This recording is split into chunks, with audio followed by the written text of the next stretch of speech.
You know how when you go around the sun, and people shout out, "It's your birthday!" Well, today is Jabber Jawn's 68th time around the sun. So that makes this episode 68. If you're keeping score at home, mark that as a lead-off single, followed by a sacrifice bunt, an intentional walk, to get a man on first and second, a hard shot down third baseline, with a quick tag of the base and a sharp throw to second for the third out. Now, your turn! Let's see what your bullpen is made of. You've got a couple strong arms and some seasoned veterans who can dance around the plate like Fred Astaire on the old polished dance hall floor. That, my friends, is how you do it 68 times. Take me out to the ballpark. Ask Lex and Nathan about the Nationals game yesterday. The kids had a blast. Everyone's a kid at the old baseball park.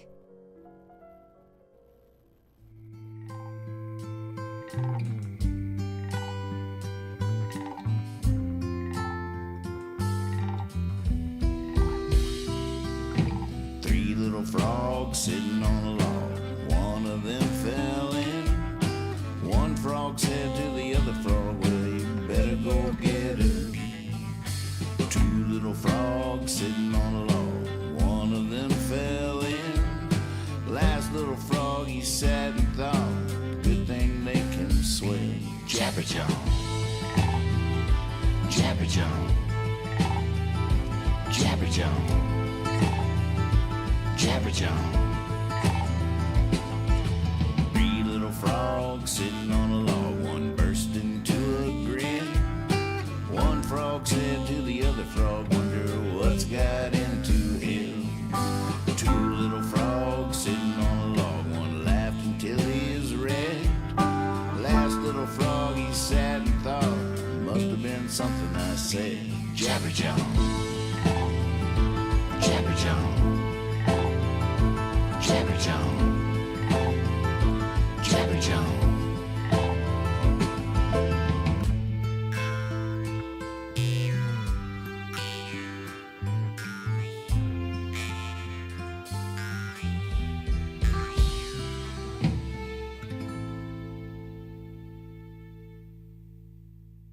Discovered Summer Shandy.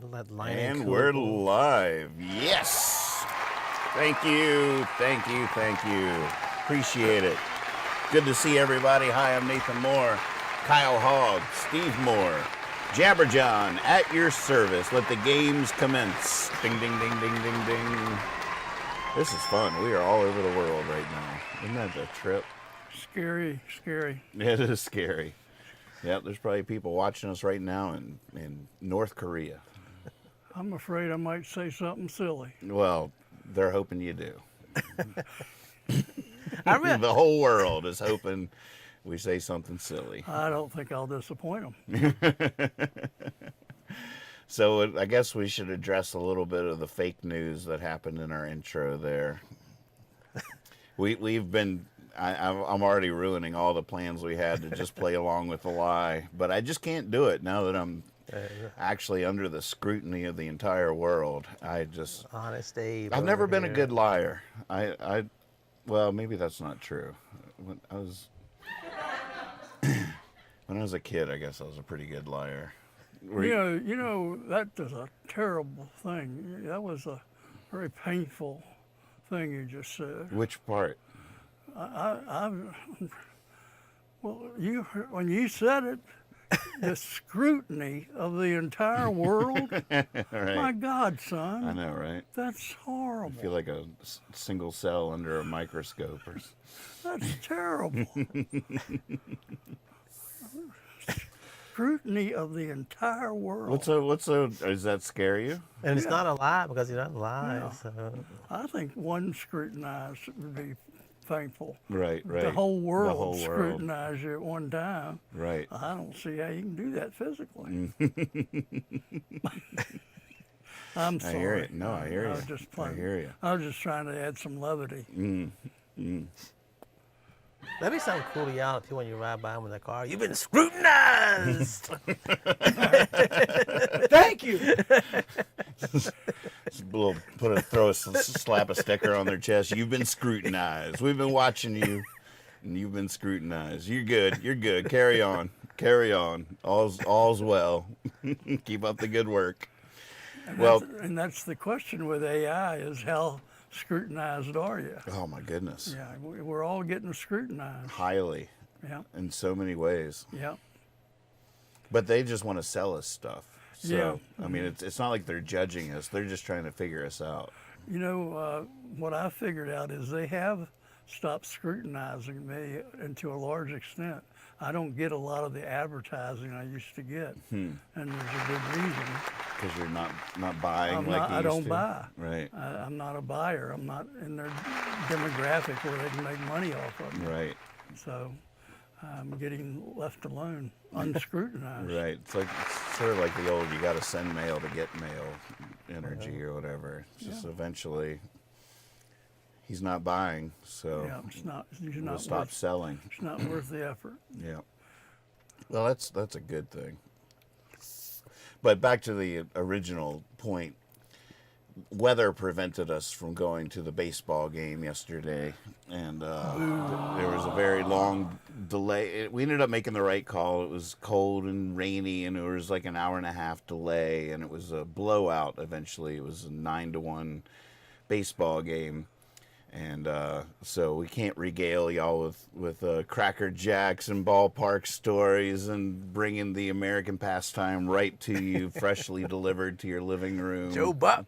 But you know, here's my question for you. I look at that score 9-1, and something says to me just instinctually, and I could be very wrong about this, but I feel like if we had made the trek and gone to that game, that score wouldn't have been the same. It might have been subtly different, but there's just something intuitively that tells me that it's like the butterfly flapping its wings or whatever in Thailand creates a hurricane in Texas. I feel like there's some kind of reality to our impact on the universe that's mystical. That does happen. Yeah. Go on. It's like a certain number. It's like the 100th monkey type. I believe in that. You do? Yeah, there gets to be a certain wave of energy that overwhelms the place, and then the players all of a sudden can feel it. And it's different than what you usually see at a ball game. But I dare say that the Mets and the Nationals in the afternoon on a Monday after rain delay and down 9-0 after 3 innings. I don't think you're going to get it. Right. I think everybody wants to go home. Right. So Now, do you think either one of y'all would have been brave enough to climb over the wall and run out there and slide across in the mud, across the tarp or whatever they had laying there? Boy, that definitely would have changed things, right? A whole situation on the field involving Lex. If we had that worked out, we would have gone. Right. I know, just the thing. Let's go. Does baseball still have stuff like that? Do they have Kissing Bandit? Remember her? Hey, what? Remember the Kissing Bandit, that lady that would run out? Wasn't she at the Dodgers games? I think so. Yeah. Would just kiss a player? Yeah, she would just come out on the field and like run up and kiss somebody or try to. Yeah. She was built like Daisy May and dressed like Daisy May and ran out there. And it was entertaining for a while. She was probably on the payroll. It was probably a plant. Kethra says she's definitely helped Federer win. Just saying. Right. You Right. know.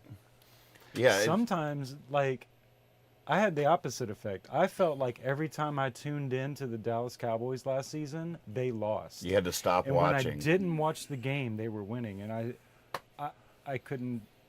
It was That's hard to it was take as a hard fan. to take. It was Oh hard to man, take. you're like, I owe it to my team not to watch because every time I don't watch, they win.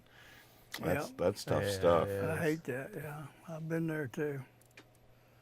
And me and my brother, when we used to watch every UNC game, we'd watch basketball game, we'd watch together. And we had so many things we could do and couldn't do. It was like a sickness, you know. Like we couldn't go to the bathroom during the game. You would just sit there like praying it wouldn't go into like overtime or something. Like, I can't.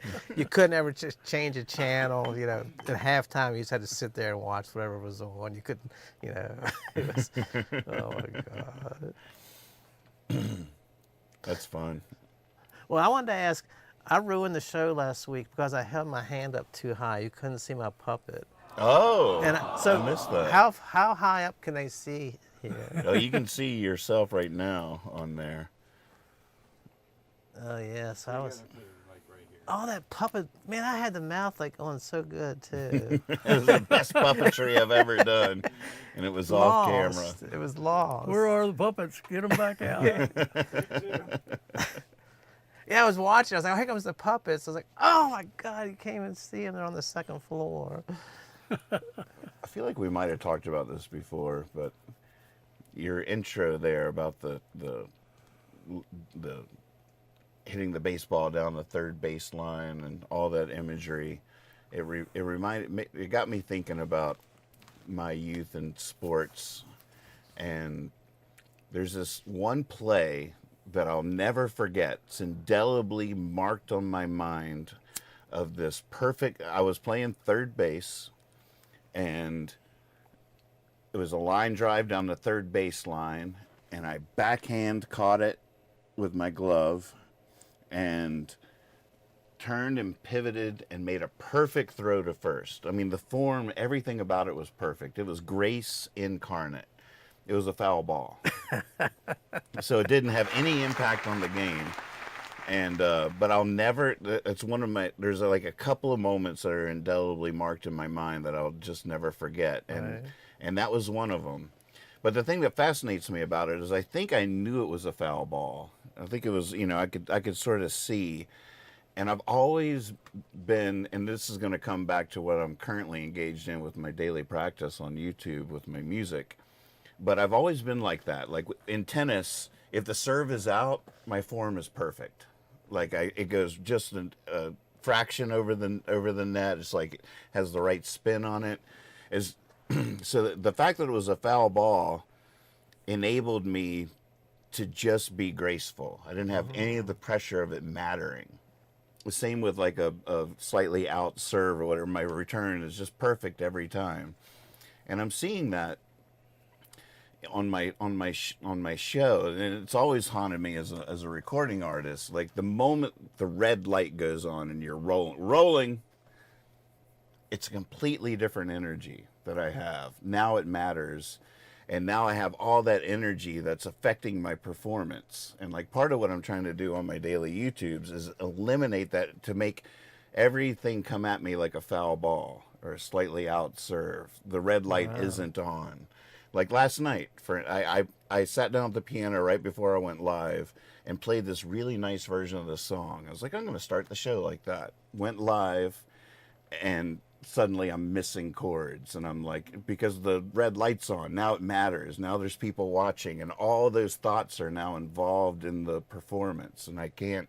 So like what I'm really trying to do is to clear my mind of all those energies and just throw the ball like it doesn't matter or something. I don't know if that's a conversation starter, but Well, in the athletic world, what you're talking about is very common, and it's something I deal with in my fantasy analysis. There are some players that when the red light goes on are better, and there are a lot of players that are a lot worse. But it's about reacting to showtime. Right. When it really matters, how do you do? Or playoffs, or like the importance of the game itself. Exactly, where they look great if they're playing a bad team on a Wednesday night, but you put them in the game tonight where they're starting to play for the NBA, they might play a lot better. Every year there's some that surprise you one way and some the other. That's what's fascinating about sports in general. But everybody reacts to that, and everybody reacts, in other words, somebody might choke at one level but not at another level, and that's what we were talking about. Choking is a part of what you're describing. When you say someone chokes, you're saying they had a shot they should normally make, but because of the situation, they couldn't pull it off because they had too many conflicting thoughts. Right. Which is, that your analysis is exactly right. What you have or too many things getting in the way. Whereas for Rod Carew, when that ball comes in, he was able to focus, no matter what the situation, he was focused on one thing, and that was at baseball. So his was pure no matter what. And you can see that in players that are playing or artists that are arting, I think. Right. Yeah, some people like that red light and do better and surprise you, and other people just kind of, and then other people just learn to get over it. Right. Which is basically what you had to do. And that red light energy can bring, you can surprise yourself by rising to a level that you wouldn't have risen. Like the pressure's on at a brand new level, and you start to see abilities that you didn't know you had. Well, yeah, that's how you grow. And you've grown all along, and most athletes get better at it, and they just learn. Hey, I can still do this, even if the red light's on. I still have the same ability, and over a period of time, you don't worry about it as much. Or if you have lack of success, and every time you play one team they lose, you think it's all your fault. Right. So. And that's a lot of players pride themselves on being able to get into someone's head.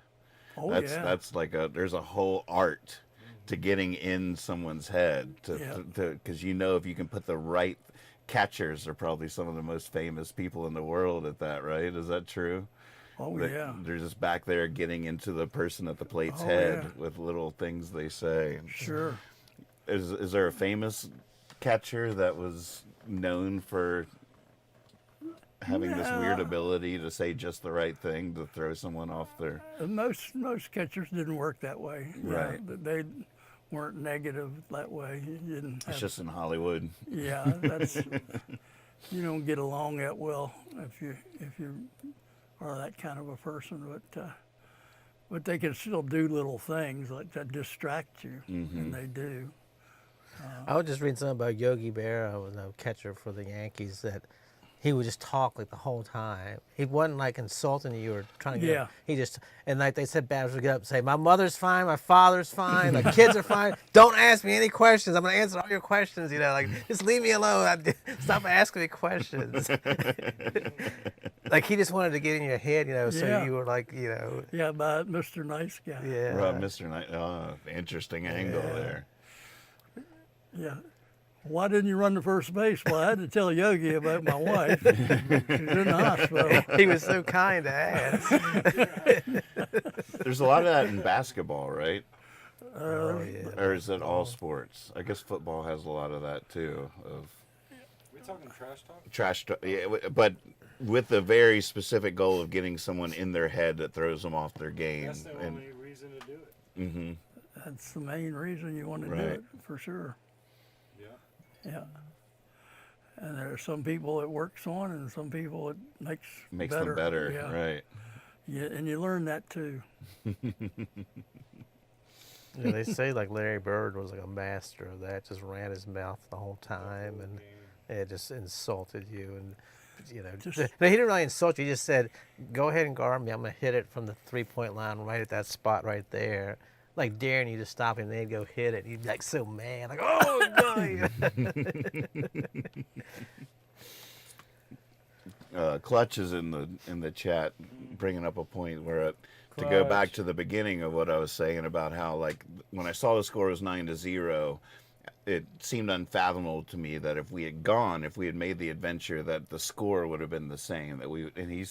Clutch says, that's science. It's like when we observe something, it behaves differently than if we're not observing it. I think he's also saying that for when, like, you were like, oh, I could practice that song and I'm ready, and then I turn on the camera and, oh, God, I just start messing it all up. sort of ties together. And right now the red light's on and it's being observed. It changes all the... But I was thinking about that before, about the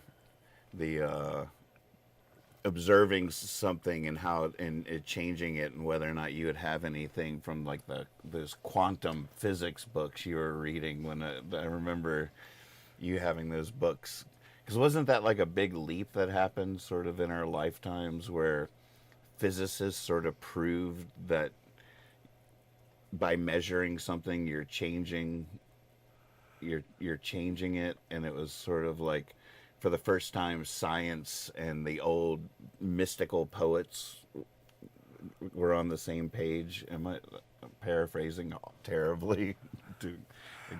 I don't see it that way. I mean, I see that they would agree, but I don't see it like that's the one time that happened. You know, I see that as happening quite often. But you know, what you're trying to take a phenomenon and you're trying to look at it and explain it from two different directions. So you are going to arrive at the same point, and it can sound a little bit the same. Just depends on how you're describing it. Mm-hmm. So that it's not contradictory would be normal. So Right. how much it agrees is what it is and how it describes what you're dealing with. Mm-hmm. But yeah, I mean that's the way the psychology is, and you know, you can describe the behavior or you can understand what's causing it, but you know, they're not the same thing. Right. What Nathan's trying to explain is before that camera comes on, we are so funny and so intelligent. You would not believe it was the same three guys. It was that are like just sitting here right just now. roll it, capture this stuff. I mean- It's like you just blew my mind. I'm falling on the floor laughing.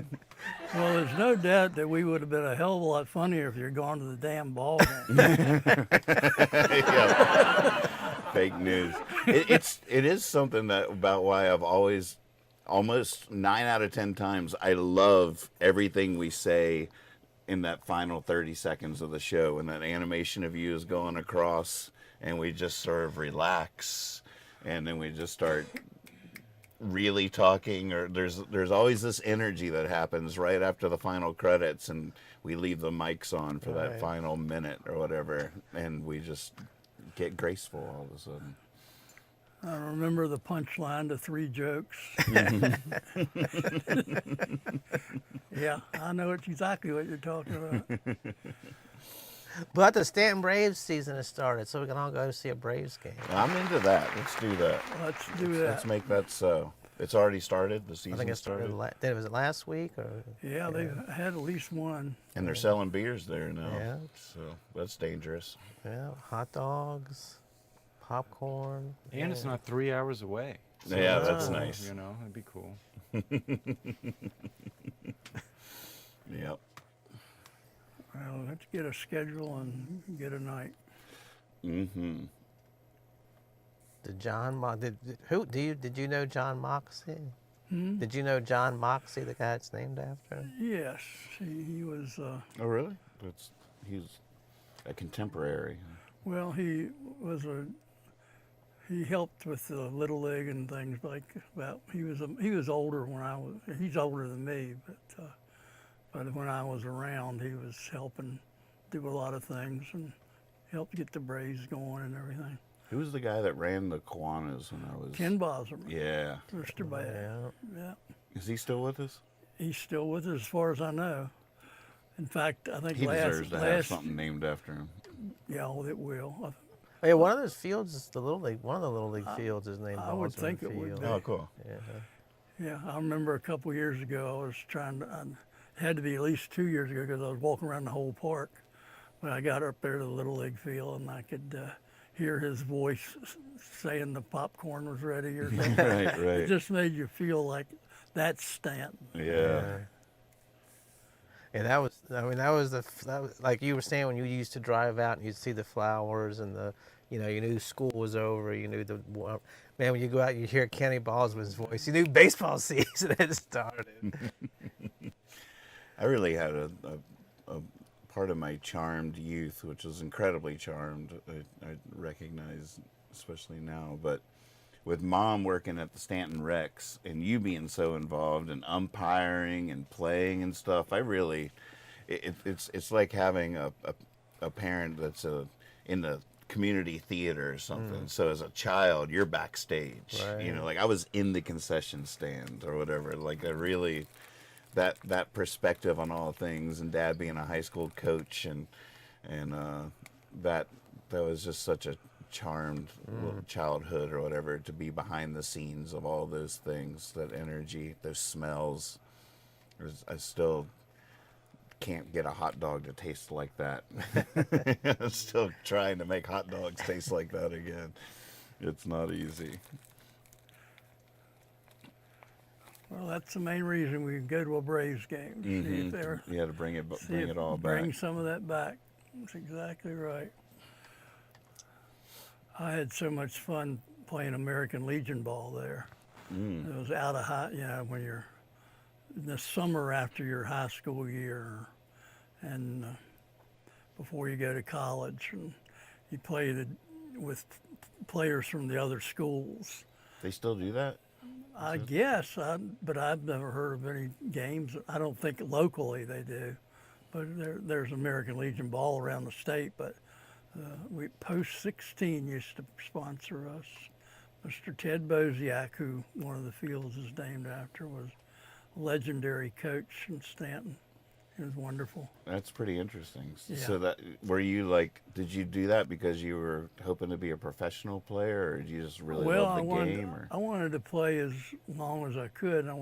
I wanted to play in college, so, and you wanted to play for the Braves too. That was, I grew up watching them, so, you want to play there. Of course, I had one summer there. That was rough. Why was it rough? That was one of those red light moments that didn't go in the right direction. I was on the team. They did 1 year where they said they would they were going to get only local people to play for the Braves. Oh, wow. So they weren't bringing in all these great college players. So we had some of the older Braves, Earl Logan, people remember that name. He played first base for us. Max Miller and his son, Little Mac. But, we had all these guys out there. And I was one of the third basemen. I was playing at Randolph-Macon, and I was playing college ball. Were you third base at Macon? Yeah. I played all 4 years there. But every year I had to beat out somebody because I had real long hair. I was like kind of a hippie, and the coach thought I was a hippie. And so he would bring in somebody every year to take my place, and I had to end up at the end of the year probably starting or whatever. But at any rate, I played for the Braves that year, and we started out, and I think we still hold the Valley League record. We lost 21 straight games. Oh, my goodness. It was extraordinary. And I did my share to help with that. But there was one night in Craigsville that I've never been able to get out of my memory. Tell the story. It was the first inning. It's a short story. The first inning, there were 5 balls hit. 3 of them hit my way, and I caught all 3 of them and threw all 3 of them away. Oh, And so I made 3 errors in the top of the first inning. Your throws to first, or? Yeah, I bounced the throw or threw it over or overcompensated. I couldn't get the ball over there I just wasn't loose. Right. This was at RMC? No, this was when I was playing with the Braves. Oh, okay. I wasn't loose. That's a very important thing in terms of what I was talking about earlier. Because that pressure, the red light comes on, you tense up. The thoughts are there. It was the top of the first, and you don't know what you've got. Right. That first step is really important. But they took me out of the game. Oh. In the middle of the first Oh, in the inning. middle of the first Yeah, they inning. put somebody in for me. Ouch. So I had to sit in Craigsville, Virginia for 9 innings. Man, it's a good thing they weren't selling beer back then. They would drug you around Oh the my field. God! We were getting beat like 21-3, and I had contributed my amount, but that was so humiliating. I didn't play much later. I couldn't take it. Oh, man. I wimped out at that point. Wow. And I was hitting like 316. I could hit, Wow. but I was just making errors. Well, yeah. Do you think that's a a factor of the phenomenon we were talking about? Well, after the second one, the red light was blinking. It was blinding him. Someone turn off that damn red light. I don't think there was a red light on the first error, but the second and third one got a bigger, redder light, yeah. And it gets, with each error, you have more tense. Oh, yeah. If they hit another one, I'm going to run the other way. Right. To the point at that moment, I might have been relieved that he took me out of the game. I'm not sure. You know, I was humiliated, but still might have been relieved that I didn't have to field that fourth ball. I could have made the record books. But yeah, that was probably my most embarrassing moment as a athlete. Did you get to redeem yourself in the following games? Not in the Valley League. That was my last. Well, no, I played at games after that, but I didn't play another year or anything. But it didn't last long. I quit pretty soon after that. And you know what? I don't think they missed me. Sad. It's so weird. Like, I used to go to those games too. My dad would take us all the time. And then, when I was in high school, I'd go. Those people the players all seemed like adults. They just, like, these were grown men playing. Now when I go see them, like, God, are their parents picking them up and taking them out of here? They seem like little babies now when I watch them. I remember when I finally realized that I was older than the people in the NFL. I was just like, it really was upsetting to me. Because, when you're young, those are just mountain men or whatever. And then you realize just how young they really are. It's crazy. It is crazy. Good old Stanton Braves. Now, when Stanton did that, did all the teams do that? Local kids or just Stanton? I think that was just a Stanton thing. Because the other teams still had the college players. Right. But we were quite a crew because we had high school athletes that a lot of them hadn't played any since then. And then you had these old ex-Valley Leaguers that played back in the old days. When I was going back then, that's when Earl Logan and those guys, and they were just local guys. Something like, I think Earl Logan was a postman. And, you'd be walking the beat during the week, but then at night he'd be playing center field. Wow. That's a cool idea. And it was really fun. Cool. Yeah. You felt like they were your team. Right. Oh, that is cool. What was your baseball career like in college? Disappointing. I always hit well. I think I hit probably over 300 for my career. But like I say, I didn't play regularly. And part of that was we had a really good player that was older than me. He could probably complain more than I did, because in other words, we shared. And he was a great guy, and I didn't have any problem with that, but it just kind of took away from me being the third baseman. I never really felt like in my senior year after he graduated, then they brought in this big freshman that they were pushing, so I got backed up again. Oh, man. So I never felt great about my college career. I enjoyed it, but it wasn't. By then, it had started to be the sport, and the idea of playing for a team, like in that situation, became more like work than fun. I wasn't playing for good old Randy Mack, You're just out there playing with the guys, and you wanted to win, but I wasn't getting that much for it, and I wasn't getting that much reward for it. So, for me personally, I didn't have a great feeling about it. But did you have like bigger ambitions when you were younger than that about? Well, professional I think sports. I dreamed of being the third baseman for the Detroit Tigers, but that's every little kid has a dream. And right. I never really. I was always good in Little League and everything. I always did well, but I didn't do great, and I didn't have great ideas that I was better than I thought I was. I wasn't that big, and I won a lot of games with my brain more than my body, which only goes so far when you're going up the scale of skill. Mm-hmm. So.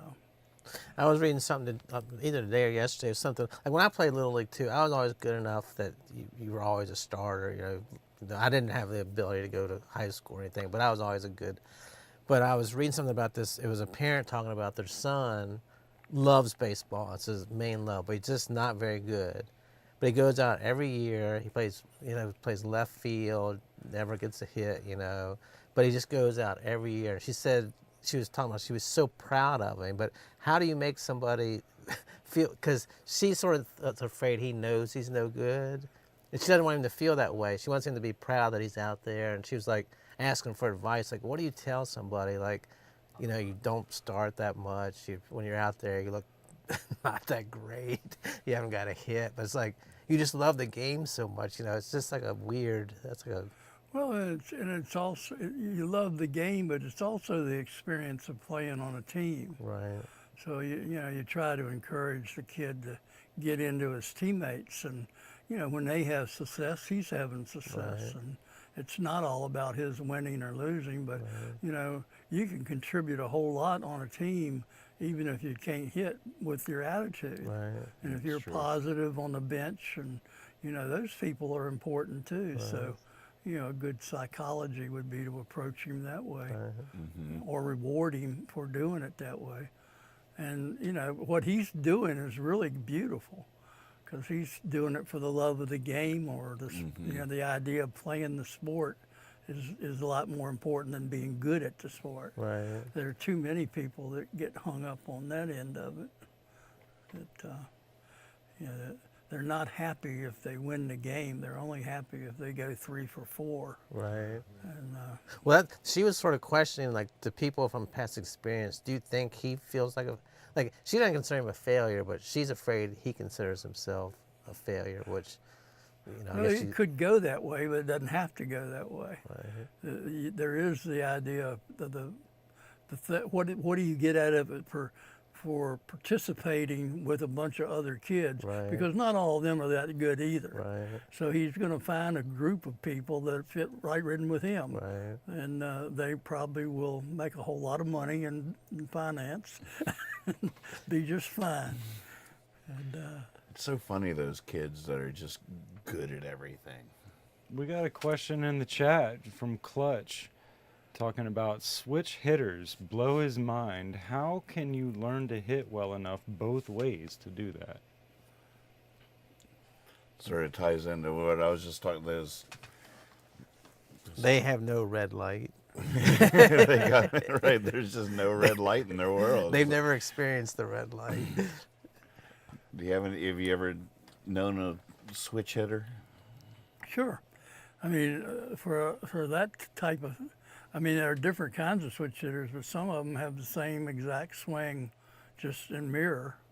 So That is amazing. Is that just the wiring of their brain? It's just sort of a... It's wired so that they're sharing equally. So it doesn't matter which side they're on. They're literally ambidextrous. Mm-hmm. But I agree with Clutch. Though. When I played basketball, I eventually taught myself if something came up, I could throw a shot up with my left hand. You could sort of learn that. Hitting a ball with the other hand, though, it seems like you're basically changing hands, rest of the stuff's the same. Batting, it seems like crazy different. I guess it's really not, but... Not really. It's just the view of your eyes is different. So if you have one eye that's stronger than the other, but that's what ends up a lot of times being right-eyed or left-eyed. Right. Say when I shot a rifle, I used to use my left eye, and that's my blind eye now. So I was wondering if I was having a false memory about you being ambidextrous in something. well, I was ambidextrous in writing.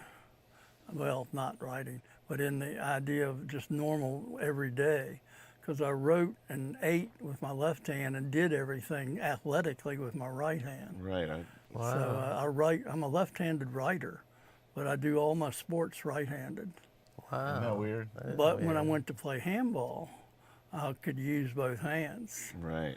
So, that helped me to be ambidextrous on the handball court. One of my friends growing up, he was right-handed out in the field. Then when he had bat, he was left-handed. We were always like, what are you doing? Because he wasn't really good, so we would just tease him like, no wonder you're no good. You're messing yourself up. He's like, no, that's just the way I feel that's just the way I feel comfortable. It's like, that's so strange.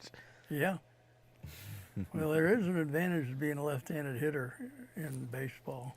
So, it seems like everybody would try to teach their kid to be left-handed, but it just doesn't work that way. Some people really lean toward being right-handed.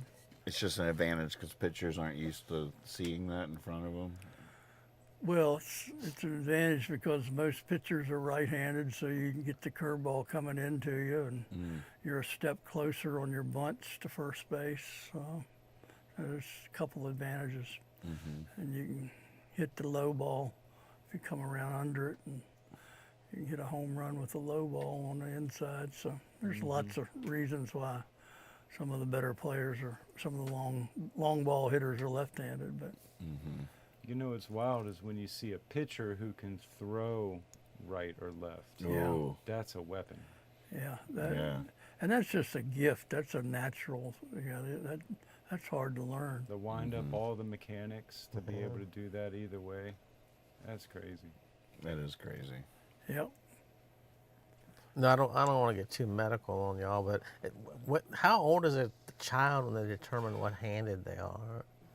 Great question. I have no idea. That is a good question. I mean, aren't most people right-handed? Why does that happen at all? Why are there right and left-handed people? I don't know. It could be something as weird as the thumb they suck in the womb.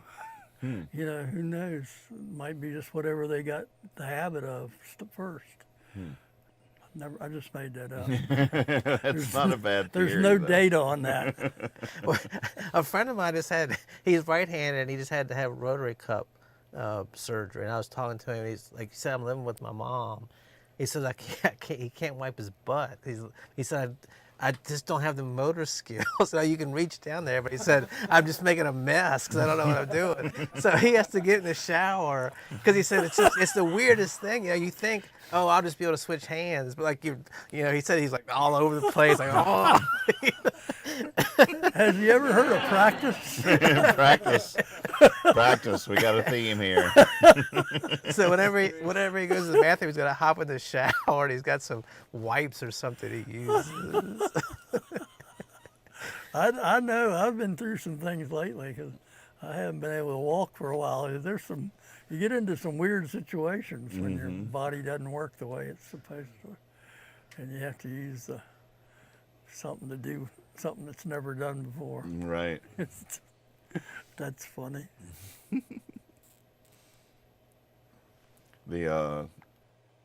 Somebody was saying in the chat earlier that they would love to see that we should do a show and tell episode of pictures of you from your youth. Man.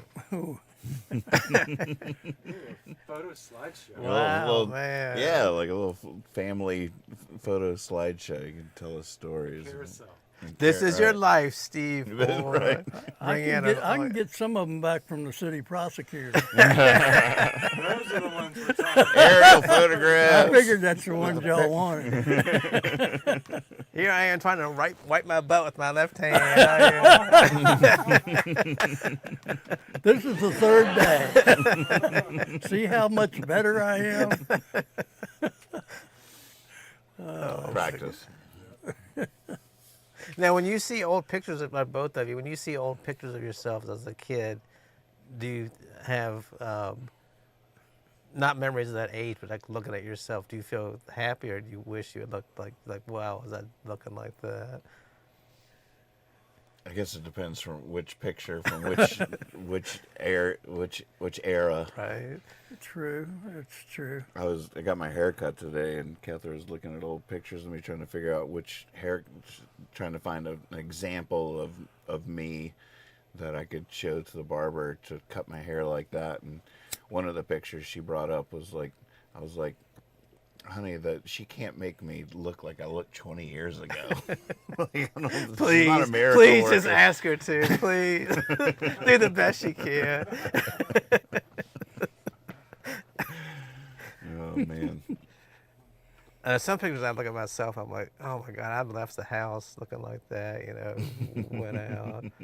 Oh my God. Feeling good though.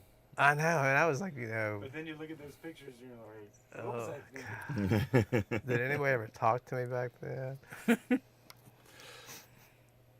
The best thing about me, I don't even need to do anything and people comment on my haircut. Perfect. Oh my God. Yeah, me and my ex-wife, we would look sometimes, there was this one picture of us that looked like we were just, it was like we would just see it and bust out laughing. Like we could not have ever gone out together looking like this. It was just, oh, it's terrible. Well, here's one. They probably can't see it that good. The one that hangs above you here on the set. Yeah, bring it on in. So what time frame are we talking here? How old are you in this picture, Dad? I don't know what you got there, son. I'm gonna get. Try to go in. It won't focus. Oh, there it goes, huh? Yep. I'm gonna guess 17. Oh my gosh. Tell us the story of that picture. Well, that's one of them church pictures. What do you mean, one of them church pictures? What's a church picture? You know, you get the First Baptist Church was going to have an album, and all the members were going to be represented. And this was so they had a photographer, professional local photographer, come in, and every family would come in. So this is our family picture. Oh, wow. From that time. Now you see. That would be, Vicky's not there because Vicky was in college. Oh, wow. So this was me at about 16, I guess. That's what I said. Say Matt was about 12. Now, was that done every year, like every 5 years? No, or? this was a biggie, you know, the anniversary of and so, but that was the church picture. And, you know, we didn't like it as a family picture because Vicky wasn't there, but Right. she was at school. Man, look how the pictures were so serious back then, man. But if you're interested, that doesn't look anything like me.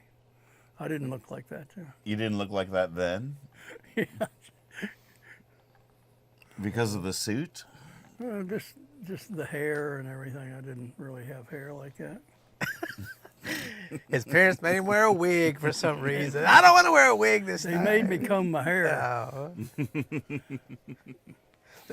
There's a picture on the internet, like a father, and he says like, look at my beautiful daughter. It's like a woman and a dog sitting on the back of a boat. He goes, look at my beautiful daughter. She's the one on the right. Like the other one's a dog. She's like, thanks, Dad. Thanks, Dad. Like they couldn't figure out which one was me. God, I wonder. I mean, my parents or my mom still has pictures of us up there. Like, oh my God, just. When I was growing up, it was Olin Mills. Oh, yeah. Was that yours? Yeah. Was that you too, Lex? Yeah, So, they had that in Norfolk? So that was all over. It wasn't just Stanton. They did all the school pictures too. Olin Mills. The coolest thing, the people across the street from me, it was a mother and father and a boy and a girl.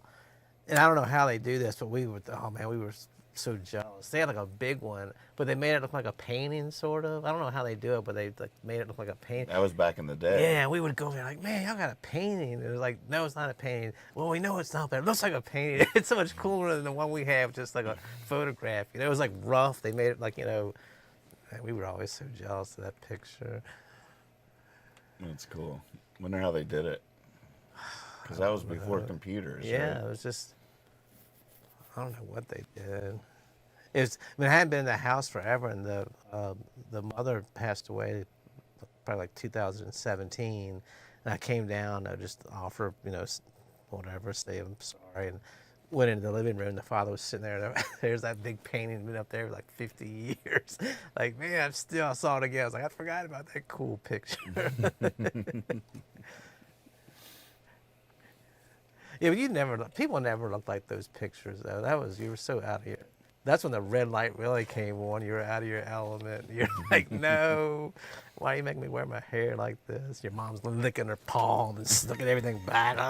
There's a memory. There's a memory. You never seen your dad in a suit before. It scares the crap out of you. Why are you wearing a suit? Where are you taking me? Did you ever wear a smell? Do you ever wear a smell? Like a cologne? Yeah, like beyond deodorant. Like a aftershave or a Brute. Sure. Oh, yeah. When I was young, I did. When you were young, you did. Oh, yeah. It's so funny. God, sometimes the world is so effing weird sometimes. When I was, when we were living in New Jersey, a Sephora, it was like a women's makeup and men's cologne type place. What was? It's called Sephora. It's like a big, huge company. They were like at the malls and stuff. But my wife would go there and get stuff, and she'd always like pick out some cologne or something for me to wear. Oh, this would smell good on you. Yeah, baby. And so when she left, I was like, well, I'm just going to use it all, just get rid of it. So I was down to the last bottle, and I think I had 3 bottles. So in 5 years, every morning before I go to work, I'd spray some on. And I was getting down maybe that much in the last bottle. I was like, man, it's getting so close. Once that's done, that's something else that ties me to her. It'll be gone. And it was sitting on the counter, and I hit it, and it fell and broke. I was like, man, it's like a sign telling me move on. It's time to get rid of that smell. But it's so weird now as I wake up and brush my teeth and, deodorant on, and I'm always like reaching but I just go with my natural man smell now. Well, what do you think would bring you to putting a smell on again?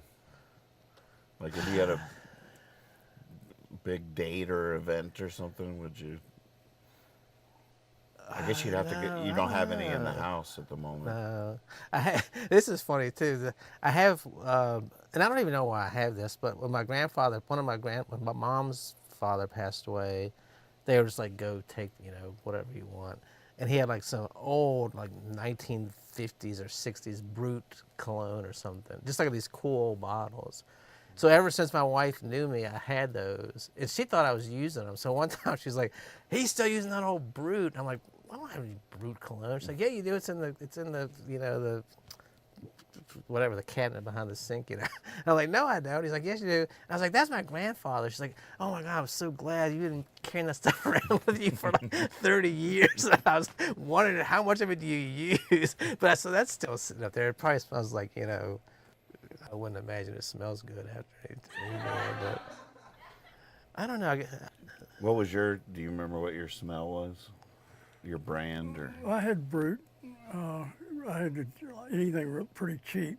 Right. And you would smell them in the store and everything, but, I wasn't, I wanted something strong. I was just trying to cover up bad stuff. That's the way I looked at it, Right. which is really not the way you ought to look at it. But there is one story there, because I did, I like the smell of patchouli, but I wouldn't normally use it as something to put on me.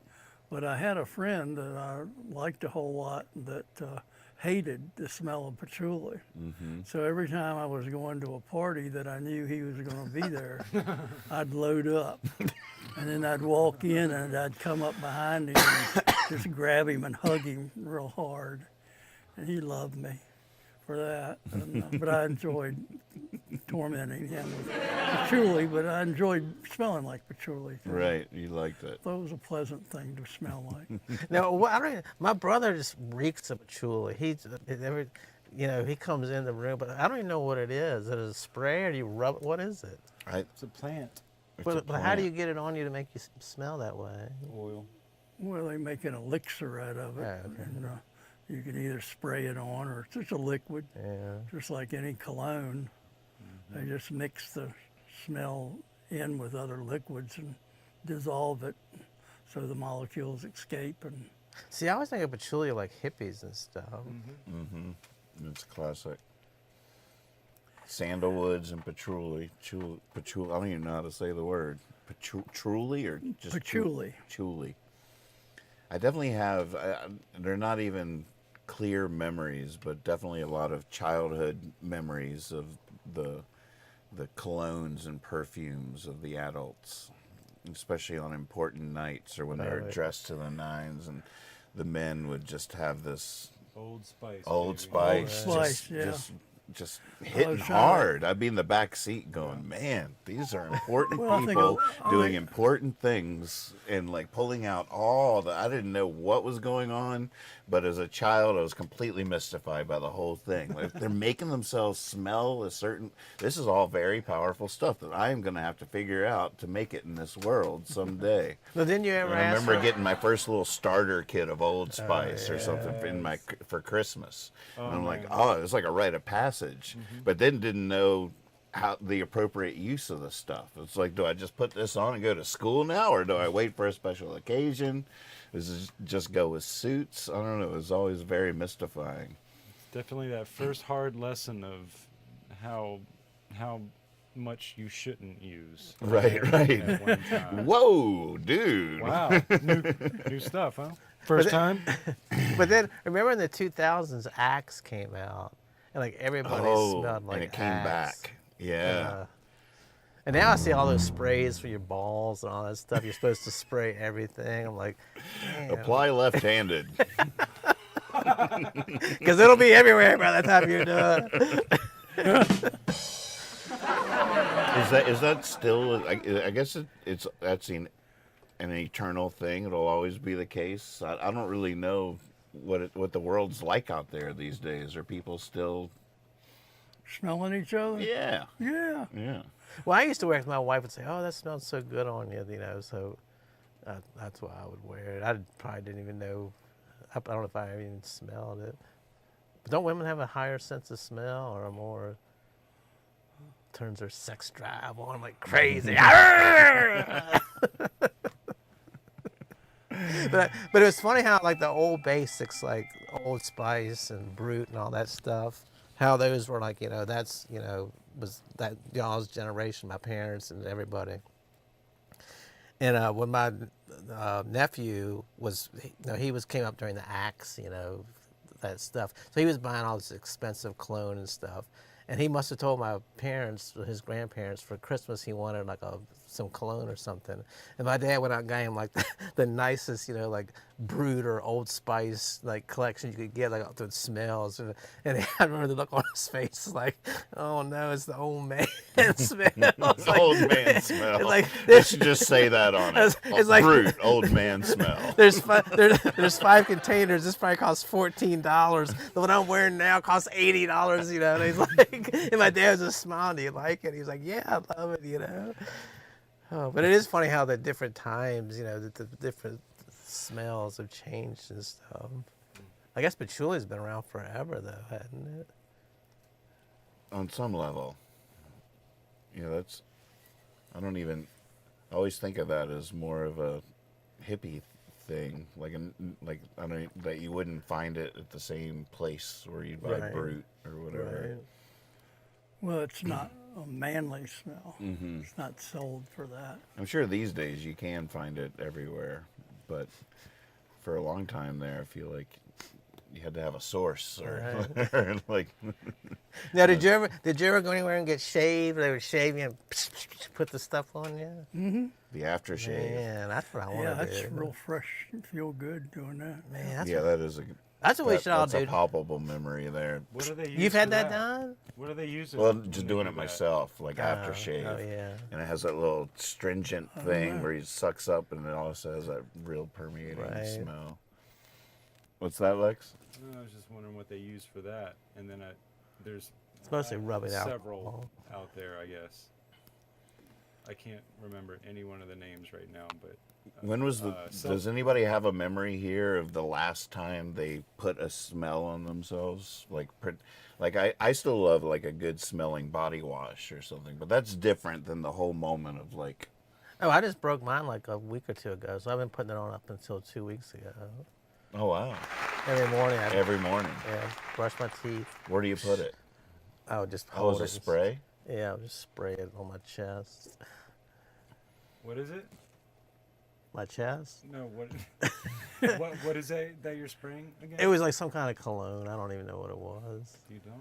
And then it got busted, so I was like, all right, that's another thing. Did you ever use the kind where you put just a drop, like here and here, or whatever that move was? That's It came out, it had the bottle with the little hole in the That's top James or whatever. Bond type stuff. So it wouldn't, that's how you did it, right? Man. Talking about some polo. Something Polo. back in the day. Yeah. Little dabble, do you? Yeah, it's a whole thing. All right, next week we all have to show up with a different scent and describe each other. What does Nathan smell like? Kether says, I love sandalwood. Yes. Yep. Well, like, It's your car. Yes. It's Clutch. interesting when you have, like, you know, your scent. Like, I know ladies will, I guess everybody's sort of like that. Once you find your go-to, like, this is my brand, this is my perfume. Right. It's interesting how it's perfume for ladies and cologne for men. Right. Same phenomenon, but two. Right. Well, Sephora, when you went in there, these were like professionals.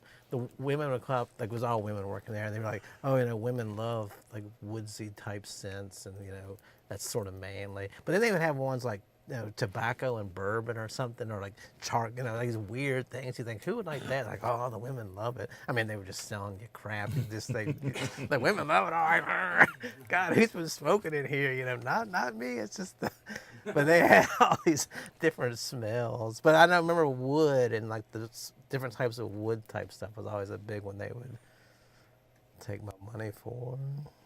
We've come a long way if people out there like the fragrance of Marlboro Lights. and Jack Daniels. You smell like Good my old daddy. days. Reminds me of my hometown. Well, Kether says, I meant on men. Well, I'm going to have to get me some of that. I think you should. I have to go out to dinner. But it's funny too, like if like when I go to Target, like if you're getting deodorant or something, they have like men's cologne, but they're like locked up. Like like it's like, you know, baby formula or something. You know, pregnant women are buying the baby, stealing the baby formula. They gotta lock it up. Men are, I gotta get this cologne. You know. Ah. Okay, let's go around the circle and we can use ones that we've said already, but we'll name brands of men's cologne until we can't name any more. Oh my God. Well, there's everything. Like, You start. well, I'll just go easy. Brute. Brute. Aquavelva. Oh man, I forgot about that. Polo. No, it was Aquavel. You put that in your hair, didn't you? It was an aftershave. Oh. Let's sell some blue. Well, 'cause some what blue. was the stuff my dad would like rub? It wasn't like mousse or anything. It was like a Brill cream. Brill it was cream. something he would put in his hair. Did to you ever hold do it that? in Did you ever place. use hair Oh, products? I definitely use Brill cream. You did? What is that? Tell me that. Well, a little dab will do you. It was just a salve, white, looked like white paste, and you just put it in your hair and wipe it in, and you were Yancey Derringer. Wait, who is that? Yancey? Yancey Derringer. You know who that is? He was a character on those Warner Brother Westerners. Oh, wow. Might have had his own show. He was a gambler. Yancey. He had the vest and had the slick back hair. Wow. I love hanging out with you. You got some of the weirdest references I haven't heard for so long. Look, Yancey check out Derringer. Yancey Derringer. He had a good look. How do you remember that stuff? Well, it's stuff stuck in my head. I don't remember anything. Oh my God. I can't remember anything if I try to remember it, but stuff just passes through all the time. Brill I cream. mean, you say stuff that's like a lightning flash went off on my head. Like I haven't thought of that in like so many years. All of a sudden, it just like comes back. Like, Yancey oh. Derringer. Yeah. I hadn't said that in probably 35 years. You know, and I Oh, hadn't. look at that. All right, I see what we're saying. I'm picking up what you're putting down. Is that Yancey Derringer? On the screen right now, yeah. Isn't that perfect? Look at that. But the thing about Oh, yeah, cologne that's now, perfect. the thing about cologne, like if you go to TJ Maxx, like David Beckham has his own cologne, and you know, the lead Eddie Vedder from Pearl Jam has his own cologne. Nuh-uh. I mean, like all Eddie these, Vedder? yeah, it's like all these weird. It's like if you're famous, they just. I guess they just make a scent and go, do you mind if we put your name on it? You know, the Right. guy's probably never worn it or smelled like that in his entire life. But Right. they have to market it somehow. Cather says, actually, my signature scent has tobacco in it. Huh. That's interesting. I want to hear more about the signature scent. Signature. It's such a fun idea. But Well, it's funny because Sephora would always say, like, the women love the smell of tobacco. Or it's like a comfort. I don't forget. They would talk you into all that stuff, but they would say that. scent science. salesman. Can you But imagine? I don't consider the smell of cigarettes as being that alluring, but I guess it's Yeah, but not. his pipe tobacco is Yeah, that's tobacco. true.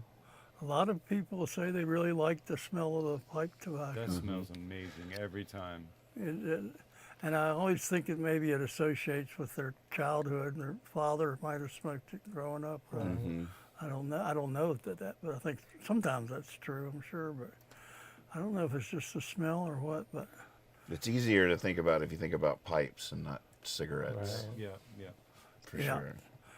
yeah, you don't hear many people liking cigarette smoke. Right. No, It's irritating. It's never cigarettes and beer. It's tobacco. And Tobacco, bourbon. right? True. Right. But even deodorant now, it seems like there should be like, here's a can of deodorant. We have 100 cans of it, or whatever it is. Roll-ons, take it. You go to, it's like you got all these smells, and some are like white, and some are see-through. And like what? You know, some last 48 hours. Some really fight the sweat. You're like, good grief, you know. It's 45 minutes picking out a deodorant. To I bet wear. the history of perfumes is pretty fascinating. Oh, like back in the day, you had the elites that had these exotic scents from far away. These special perfumes, a sign of success, Oh, or yeah. all those different notions, like expensive perfumes, and I don't know anything about it, but I just imagine there's a sure pretty it is. fascinating. I learned this once about that. Is back in the day, those perfumes, those fragrances would be in like a ball of wax. Oh wow! Okay, because a lot of it's like the essential oils and blends, and that's in the fragrance. It's like a liquid, and then they can put that in the wax, make it into a ball, and then the ladies, they would have their big hairdos done up for the galas and everything, and they would put that wax right on down in their hair, because your head is your warmest part of your body, and throughout the course of the night, dancing and socializing, that wax would soften up and release that scent Man. for long-lasting.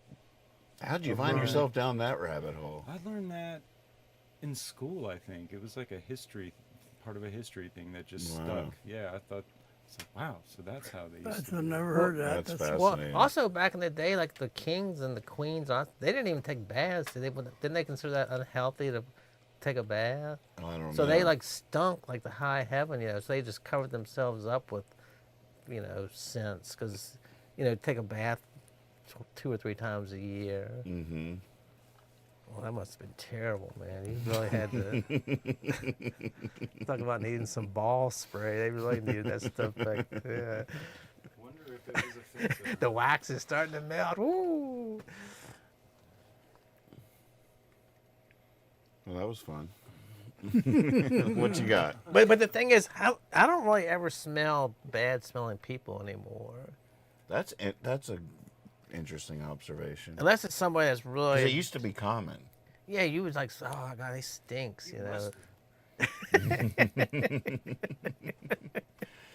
Is it just because we're older and our friends are more sedentary, or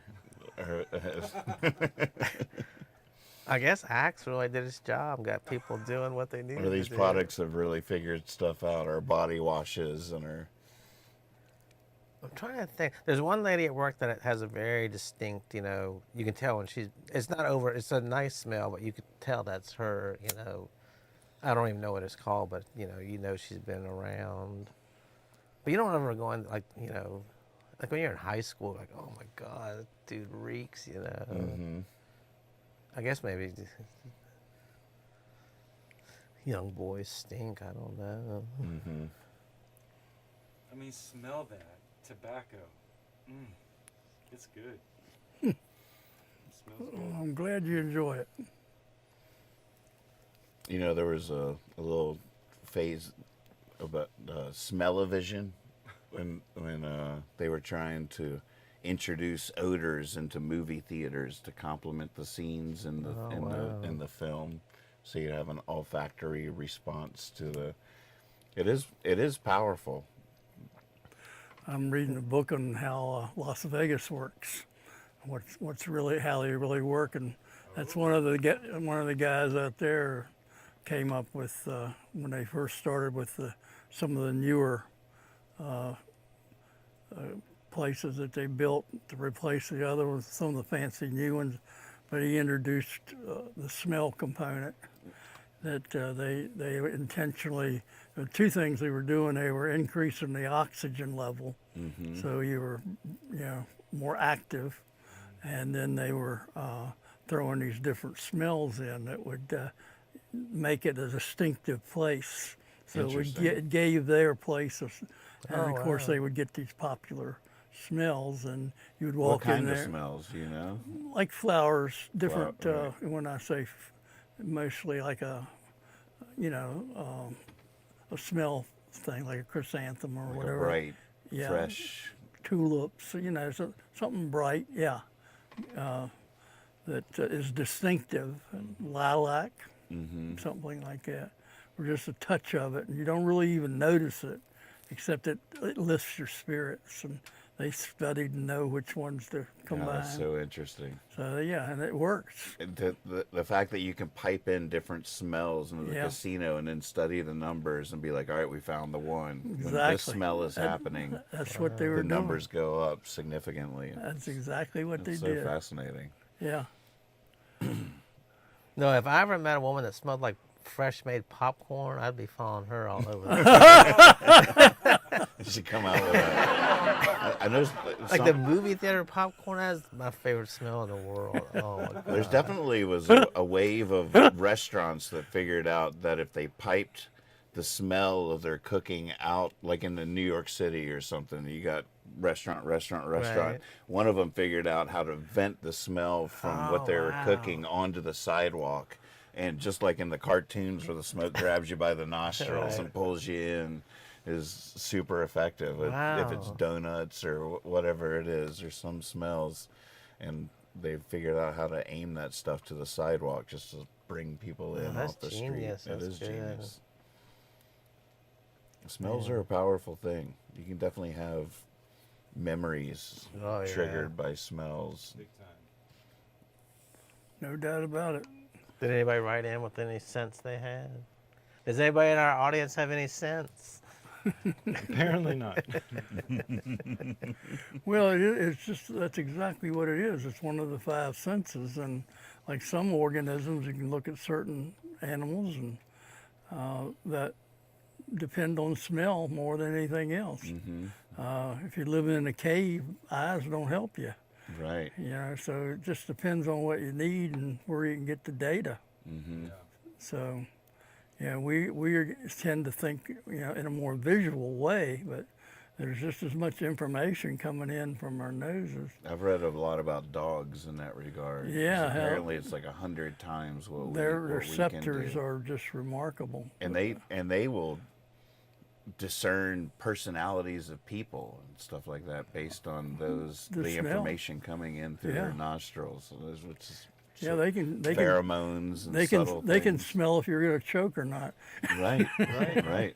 They can smell if his sugar's low. Right. Yeah. I was gonna say there's those kind of service animals that are trained to detect that something's about to go wrong with your health.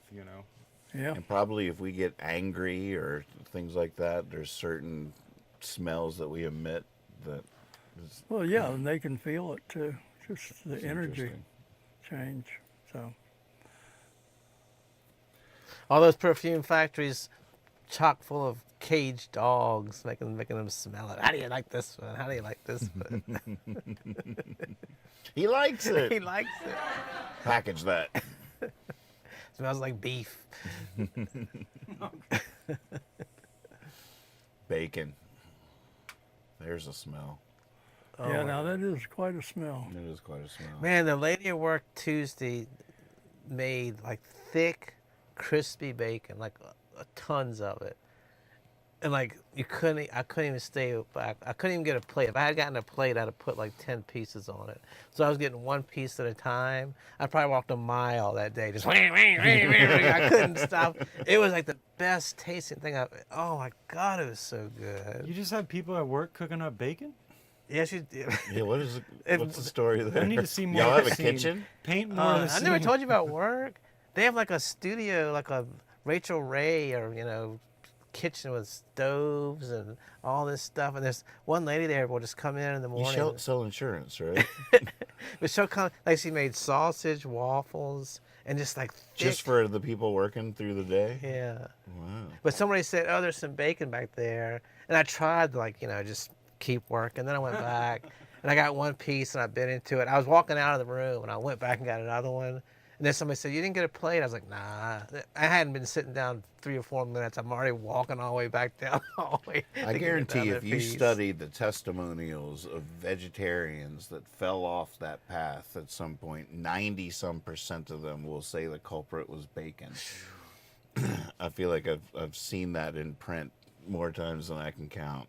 Well, it's That funny because bacon is what made them break. we have one lady that works there is very much a health nut. She always hangs on the refrigerator, like if you drink a soda, it's going to do this to you. And whenever we have like a meal, like, oh, don't eat that, it's going to rot your brain. It's like, just, oh my God, stop telling us all this stuff. But I wrote, the bacon was so good that I wrote like a whole thing to everybody in the company, like, when you wake up in the morning at the beach or when you see puppies and you just can't get enough of it, that's the way that bacon tastes. Go out there and get some. And this health nut they wrote, bacon has that effect on everyone. Basically exactly what you just said. It's a weird thing. It's pretty mystifying. Oh man, now I want that bacon again. And a lot of it is related to smell, too. Yeah. It is. Yeah, like we would go out and eat before a movie. It's stuff ourselves, a couple of beers, so much food you could barely stay awake for the movie. But as soon as you walk in and smell popcorn, I'll take one large popcorn, Always room for like a whole bag of popcorn. It's weird. Talk about a smell. That buttered popcorn at a movie theater. Yes. And is that real or do they pipe that in? 'Cause it hits you as soon as you walk in. Right. I mean, they might as well just have like a thing to put your money in because you're gonna get some no matter what. Here's how much is it for the movie? All right, here's my popcorn money too. The candy and the drink I'll pay for later, but I'm definitely getting popcorn. Just go ahead and take it. The Visualite at the end of every night, they take all the leftover popcorn and put it in bags and put it for free right by the door on your way out. Did you hear the tip his daughter told me Which one? about the popcorn there? What about it? When we went and saw the Civil War, when we were leaving, I asked his son, "Where'd you get the popcorn from?" He said, "It's sitting here. It's free." Yeah, And his daughter told me, she said, "If you're ever over at Baja or something, when you That's what I was leave, just just thinking. stop and get Right. free popcorn." I was like, "Yes." I wonder how they'd feel about that. So you stumble in from the Baja, just grab a bag of popcorn and head on down the road. It's better than going to waste, I reckon. I remember when one time, because me and my wife would always go and get a large popcorn, or you'd share. Well, you get one drink, a large popcorn, and share it. And one time I went to the movies with my brother, and I was, without even thinking, ordered a large popcorn. And I was eating. I was like, "Man, this is a lot of popcorn." He's like, "You usually share it. You've been sitting over there all by yourself, just shoveling it in the whole movie." I was like, "Oh, that's why it seems like there's so much." Oh man. Oh, popcorn. Ooh, popcorn Well, I and guess we bacon. don't have time to start a new conversation. Any final thoughts on smells? Well, I did make a commitment to do something if you got a couple minutes. Oh, here. absolutely. Yeah, I told I said I was going to come out to a couple of people, and I thought I'd go ahead and do that. Yeah. Got a minute? Make it so. Follow it. You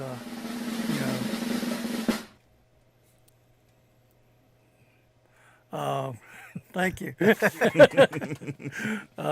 Yeah, I've had an experience this week where I was laid up and I couldn't use my knee, which means I couldn't walk. And so I was in a chair for a couple of days and I was really limited in my mobility.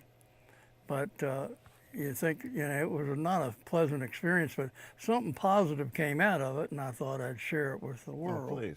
And I just thought, at my age, I'm not afraid to do it. And I think it should be said, and I really think it's important for people to see. And basically what I'm asking people to do is to change the meaning of a word that's already ingrained in their head and think about it and practice not doing it that way, and let's change the meaning of the word. Now, what I was saying was I'm coming out, and there was that expression of when gay young men would, what would they come out of? The closet. They came out of the closet.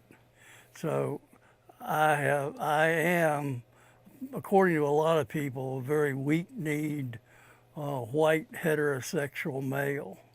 And those people would be correct. So I'm not coming out of the closet. Did you follow that? No. Did you? Well, I'm not gay, so I'm not coming out of the closet. That's Got what you. I was trying to say. So what am I coming out Yeah, what of? are you coming out of? That's what I'm the asking. pantry. A The, daze. I am the house. I'm coming out of the chair. No. The bathroom. Is this an expression? No, it's the correct statement by Mr. Ding, ding, Kyle. ding, ding, ding, ding. You're a winner. The red light is blinking. You won $100,000. Wow, congratulations. That's amazing. about That's that, from the you Las know? Vegas book. So at any rate, I'm coming out of the bathroom. Wow. And here's the deal. This is my prejudice, but I think almost everybody that grew up in my culture has it.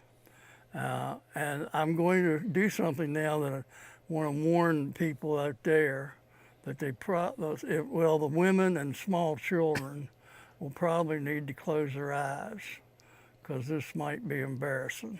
But I'm going to do it anyway because I think it's the statement needs to be made. Okay. So here we go. You got your finger on the button, Lex? If it gets too bad, shut me down. Do you want some music? I don't know what would be appropriate.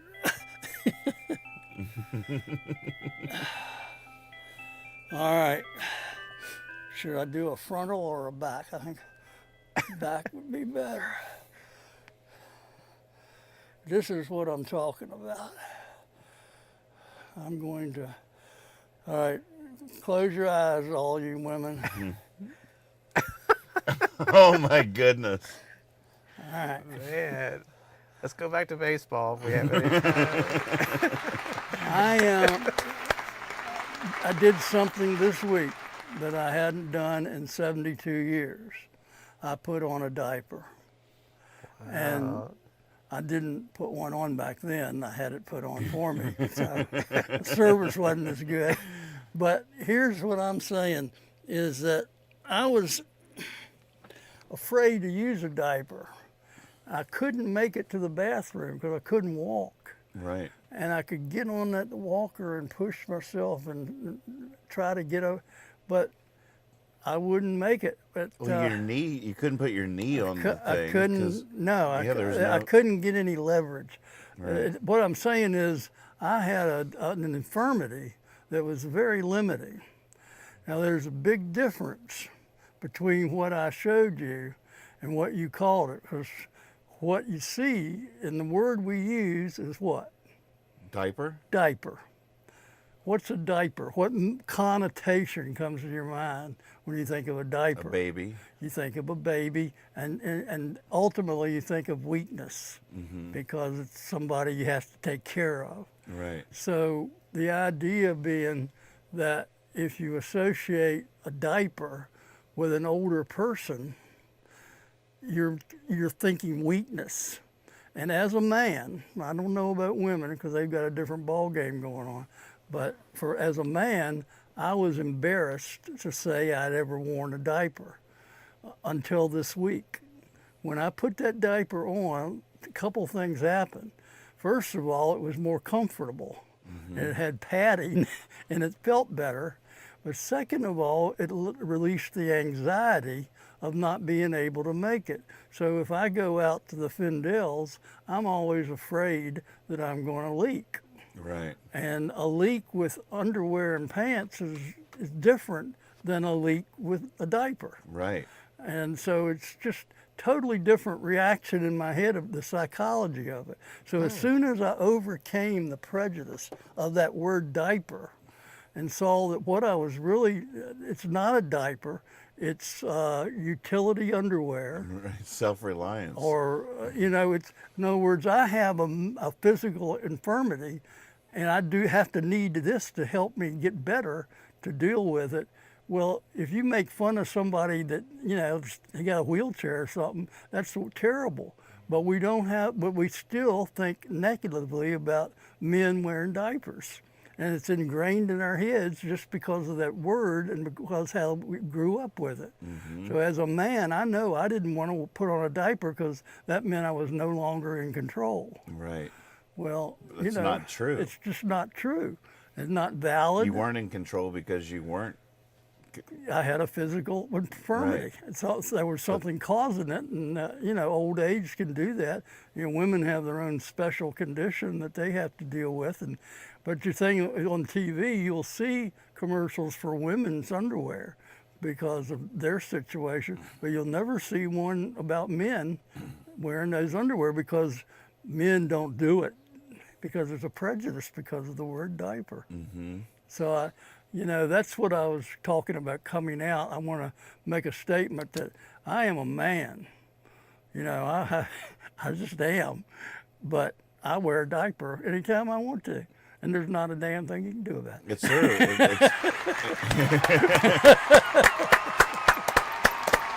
This is our first sponsorship. I can't wait.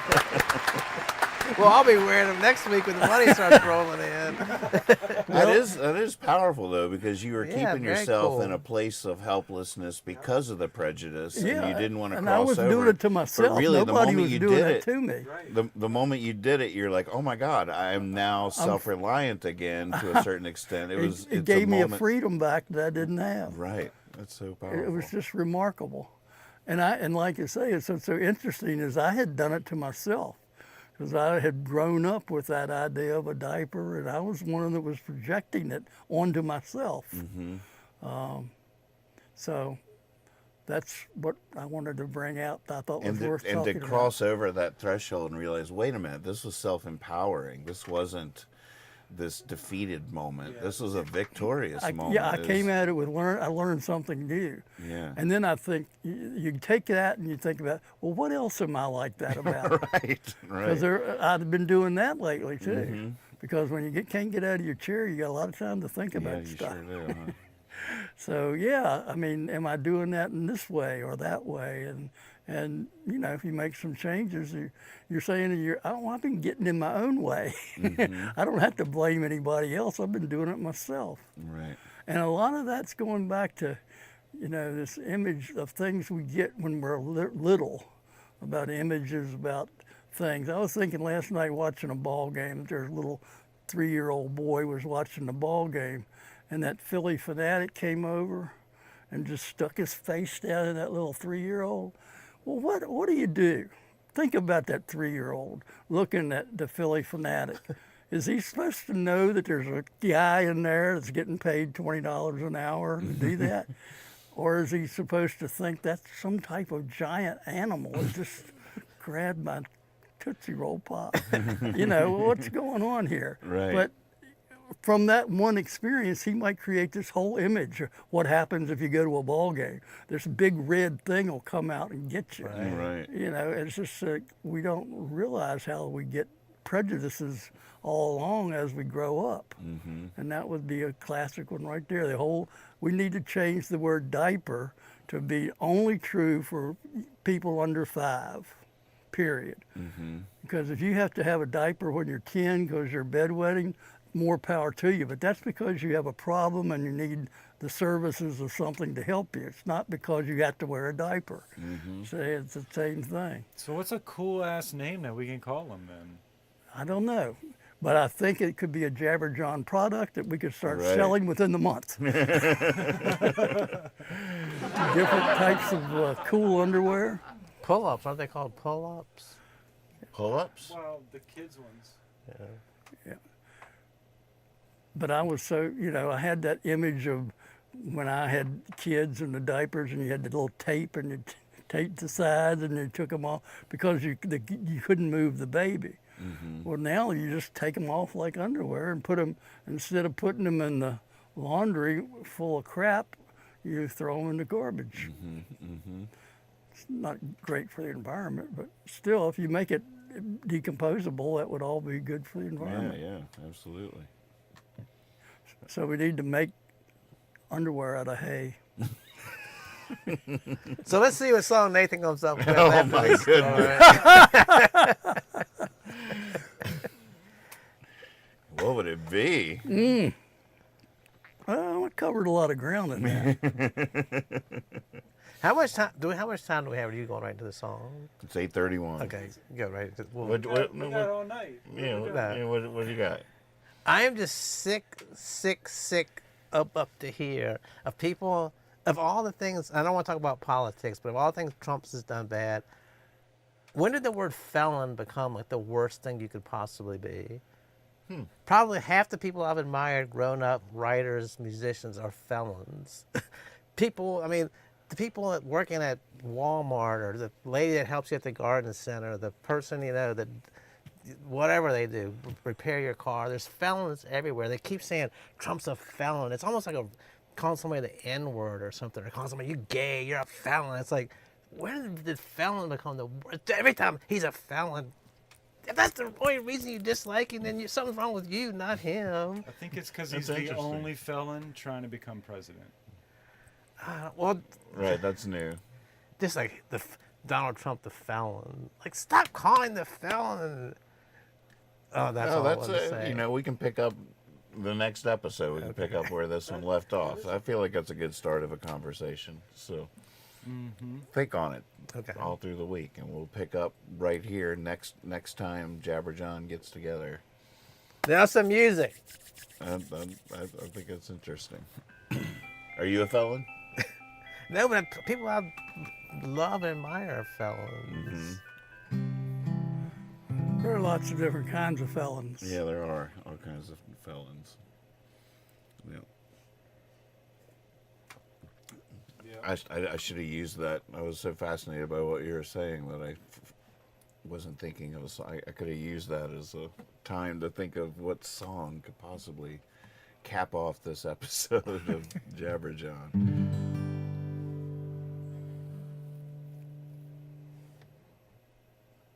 There's got to be smells in my songs. Man, we stumped him for the first time. I got a NathanMooreSongs.com now, which I've been working very hard on. My original lyrics website was started by a friend/fan that created Nathan Moore Songbook without me asking for that or anything. It was really cool. And but recently I took her work she started and put it on my own hosting site, so I'm paying for it and I'm maintaining it. And so now I'm getting all inspired by it and trying to make it as thorough, a complete collection of my songs as possible. Oh, wow. And so far I got almost 300 songs in here. Wow.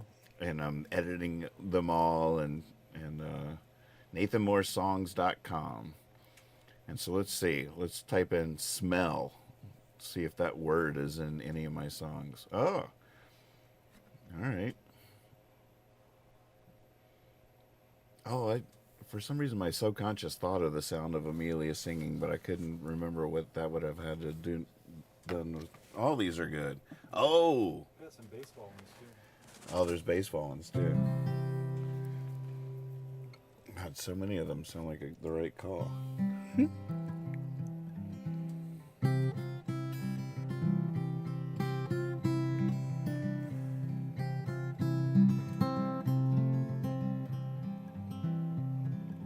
Quanah smells a flower, goes looking for that flower, wants to be where such a flower grows. So he climbs down his tower, and there's a little shower, but he doesn't mind, it feels good on his toes.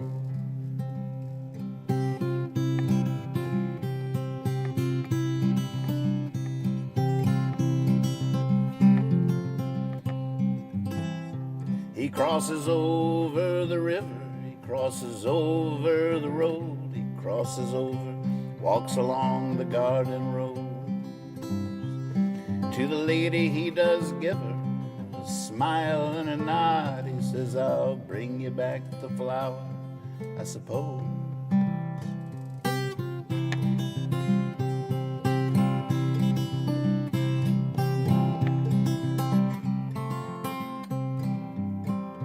The kind lady looks as strange, there's no time to explain. He crosses over several other meadows, and when he can go no longer, oh, that scent is even stronger. It's the most beautiful anyone knows.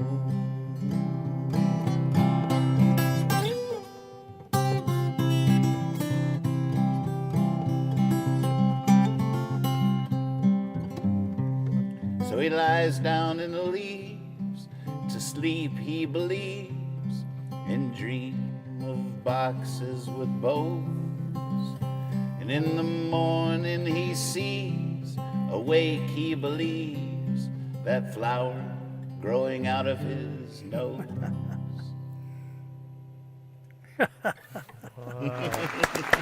Thank you all so much. Appreciate you. Thank you, Dad. Thank you, Kyle. Thanks for putting up with us, everybody. We love you. Thank you. See you next time. Good to see you.